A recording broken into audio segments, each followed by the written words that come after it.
Hi friends, we're gonna learn how to draw a flamingo today. And then I'm also going to show you how to paint a really easy sunset. So we'll end up with something like this. Yours will look different because it's yours and that's awesome. These are the drawing directions that we're all gonna follow together. So I'll move this aside and we're going to actually use two different numbers today. Can you spot them? We're gonna start with the number 2 and end with the number 4. It's kind of fun, isn't it? So easy ways to remember if you forget how to draw your flamingo. So I'm gonna do Sharpie, but you're going to start with pencil. The reason I'm doing Sharpie first is because it's easier for you to see on my camera. But I want you to do pencil and then Sharpie after you're sure you've got what you want. So I'm gonna move my paints aside and look at my drawing directions.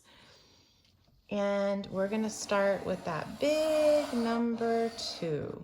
And you notice sometimes on a number 2, this line is straight, but I curved it a little bit to be the back of the flamingo.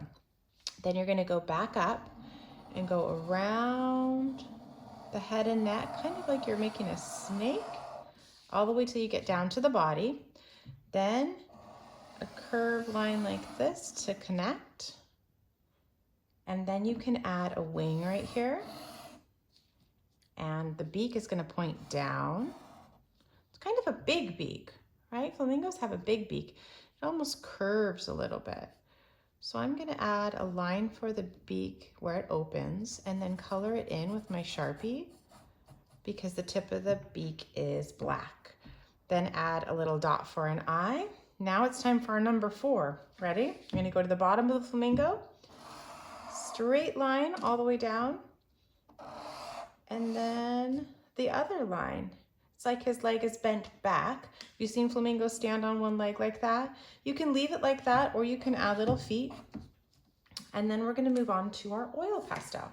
So the colors that you need for oil pastel today out of your set are pink, green, and white. I think you know what the pink is for, right? For our pink flamingo, you're gonna color in all of his head, neck, and body. I'm gonna go fast, but you know to take your time. And you'll notice that you might get little bits of oil pastel. Don't worry about those right now. We will brush those away later.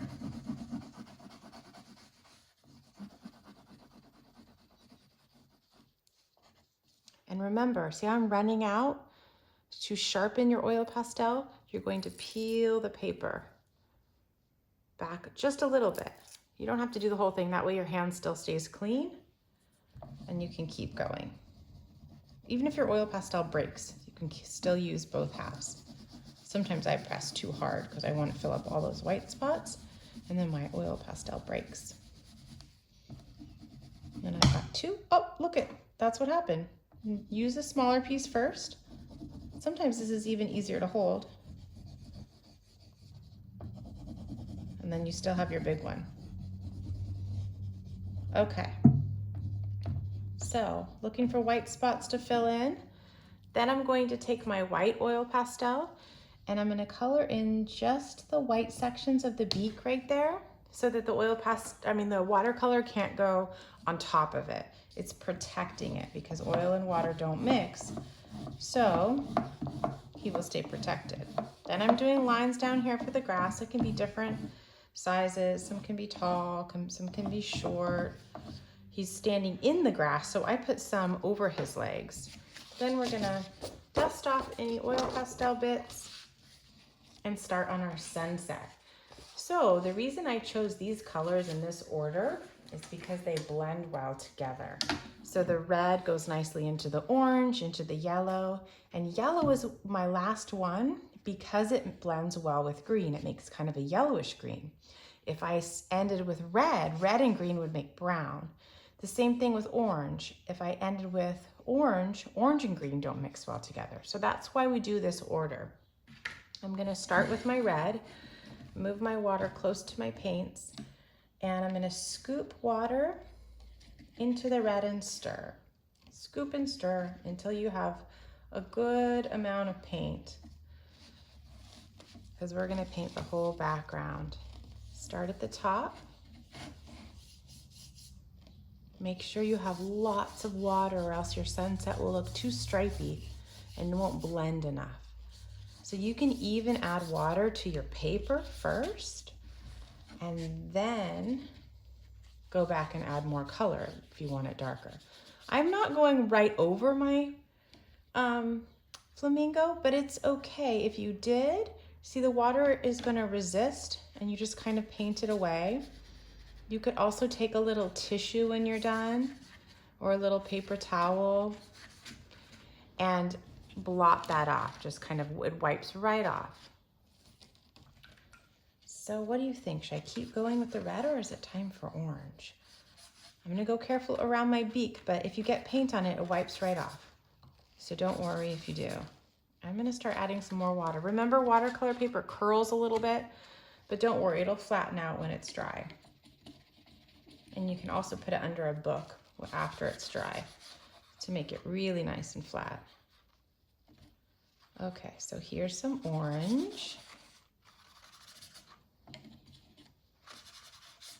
Remember, I'm painting a stripe going all the way to the edge, but I do still have to be careful when I go around my flamingo.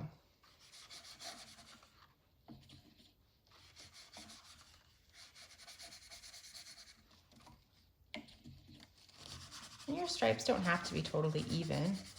If you have more orange than red, whatever you like. Okay, now I think it's a good time to go into yellow before I get to the grass.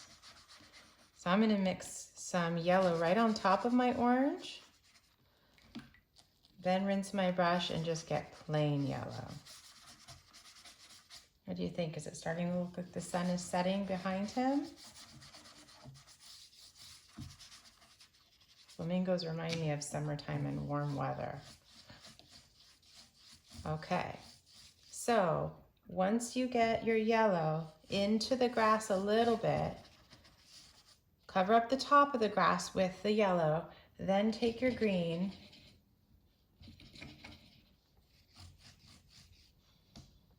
and go right on top of the grass and go right up to the yellow. And it's okay if it blends in a little bit and makes a yellow-green. And down here will just be plain yellow. All right, have fun. I can't wait to see your flamingos.